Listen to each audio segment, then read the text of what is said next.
I do think that this recording session is going much better than the other two.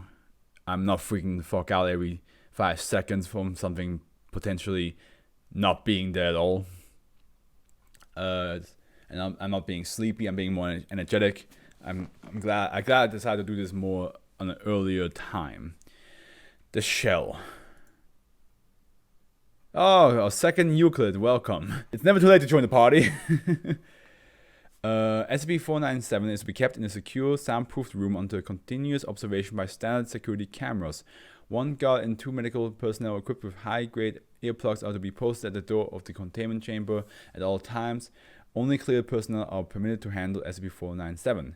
If SCP-497 materializes a body, medical personnel are to evaluate the subject's health and notify security. If still viable, the subject shall be escorted to a medical ward to be processed. Dead or terminal subjects are to be analyzed and then disposed of according to the standard procedure.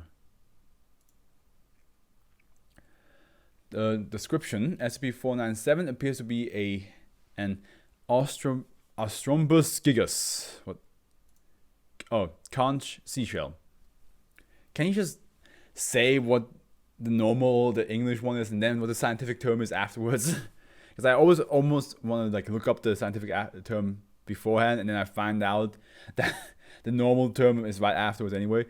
Recordings have shown that SCP-497 I should probably just always finish the sentence.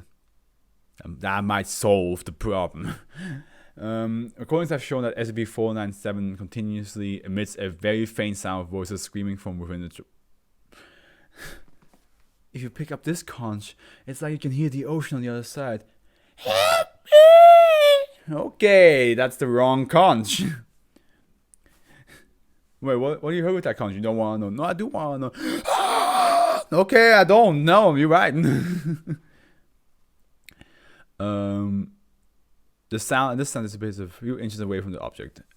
Periodically, SCP-497 will become active and its sound will increase greatly in magnitude for approximately 1 minute. Following this, an emaciated human subject materializes holding SCP-497 and then collapses to the floor unconscious or dead. Ow. Instances of activity under normal conditions have been observed to occur at a minimum of 2 weeks apart and a maximum of 2 years apart, with an average of 4 months. SCP-497 has materialized blank subjects since containment began, detailed in document blank.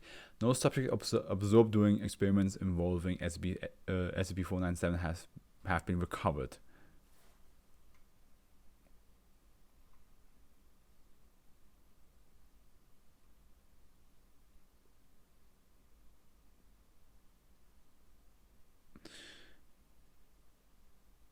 So wait, let me just look what that word means, because now reading the rest of this has kind of confused me. Okay, it just materializes, right?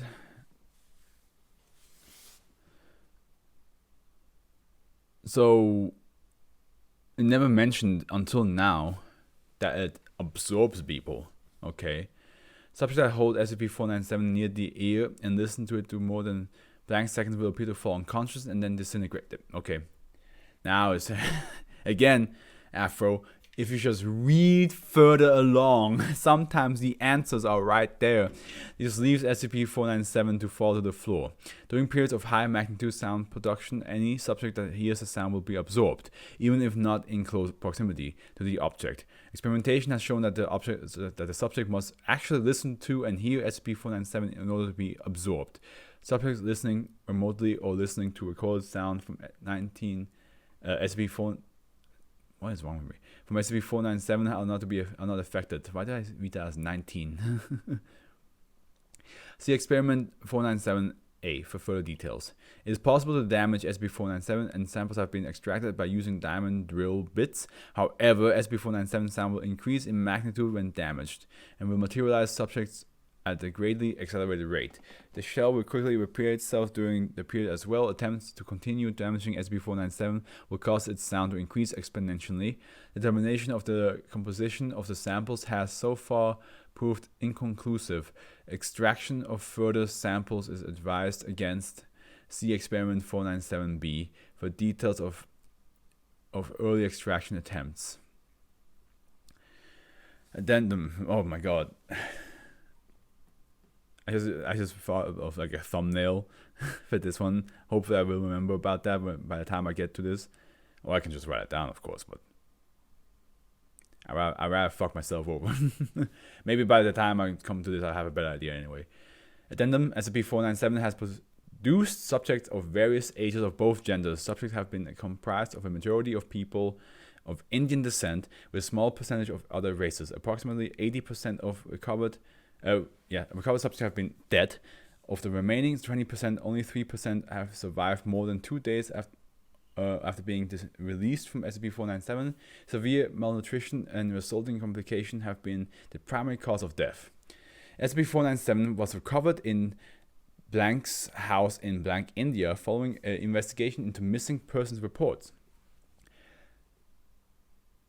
I just realized how many SCPs have missing person reports, which makes sense. Like, a lot of them are, in a way, like either missing person or some weird shit. But a lot of times it would be like, oh yeah, for some reason the whole neighborhood's gone. And you're like,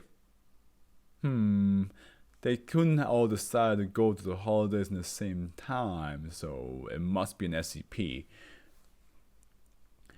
The situation was brought to the attention of the Foundation after the discovery of many unsolved missing persons cases originating near the location dating back hundreds of years. Agent Blank and Blank were called in to investigate the houses and surrounding areas. SCP-497 was discovered to hold supernatural qualities after Agent Blank found it among a collection of shells and was absorbed into the object. I should have kept a better watch over Agent Blank on his first mission, but how inept do you have to be to hold a shell up to your ear when we are searching for SCP-class objects? Agent Blank during debriefing. I mean, it's not really inept. Like, let's be honest, agents going missing or dying trying to recover an SCP is not rare. It happens with almost all of them, not every single one, but almost all of them.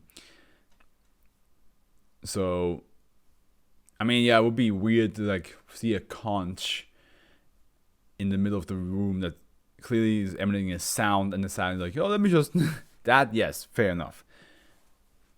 Experiment A: human equipped with earplugs. Subject holds shell up to ears, not absorbed. A human equipped with headphones with loud music playing. The subject holds shells up to ear, not absorbed. Deaf human. Subject holds okay. Chimpanzee. Subject is allowed to interact with the object after approximately 15 minutes. The subject holds the shell up to its ear and is absorbed. Okay, so anything that's capable of being able to do this to it, to clearly listen to the sound, or I guess if you can take it and put it against somebody else's ear, that would also work. Experiment B: on the direction of Dr. D, a Class D personnel attempts to remove a sample of SCP-497 with a power drill. So that's the one where the sound became louder, huh? Class D. At 8 o'clock, Class D researcher equipped with high-grade earplugs enters the containment chamber and starts to drill. Okay, we know that earplugs supposedly doesn't work against. Does work against the SCP. It wouldn't work for the SCP. Okay, 5 passed. Standard drill bits prove ineffective and are replaced with diamond bits. 10 passed. 2 mm of depth reached with the drill. Observation room reports substantial increase in SCP-497 sound magnitude. 1 minute later, a dead subject materializes in the chamber. Class D is interrupted from drilling and reports rapid repair of the shell. A decrease in sound magnitude to normal level is recorded. 20 passed. The subject is removed from the test chamber. Dr. Blank authorizes continued drilling. 25 passed. 2 mm depth is reached again. An increase of SCP-497 sound magnitude is again reported. 26 passed. A new subject materializes and is removed from chamber. Class D quickly resumes drilling. 3 passed. 4 mm of depth is achieved. SCP-497 sound magnitude level increases beyond the rating of the D class earplugs. 3 subject materials within 30 seconds of the volume increase. Both the D-class and the drill are absorbed into SCP-497. The whole repairs quickly and the decrease in sound magnitude is recorded. Wow, okay. Yeah, I mean... So, and that's with only 4 millimeters reached. What if you have an hydraulic press? And I guess the only way to do it is by activate the hydraulic press and then just get like literal like kilometers away and watch it from camera if it gets crushed or not. And if it does get crushed, send only one person back to see if there's still a sound, and then communicate with that person all the time. Like, okay, how close are you? It's like, oh, I'm about to end the building, and if there is a sound, which would suck if it gets destroyed but the sound lingers, because then there's no way to transport the sound. But yeah, okay.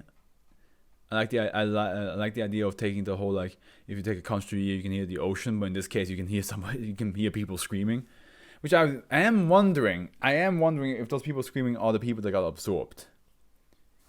That's what I wonder. And I assume all the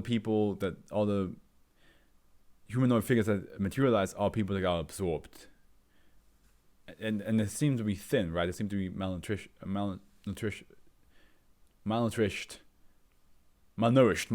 They seem to be malnourished.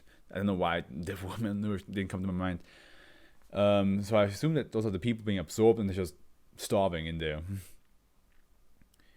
Okay, once again, write it down in the comment section what you guys think about this one. Second last SCP to go.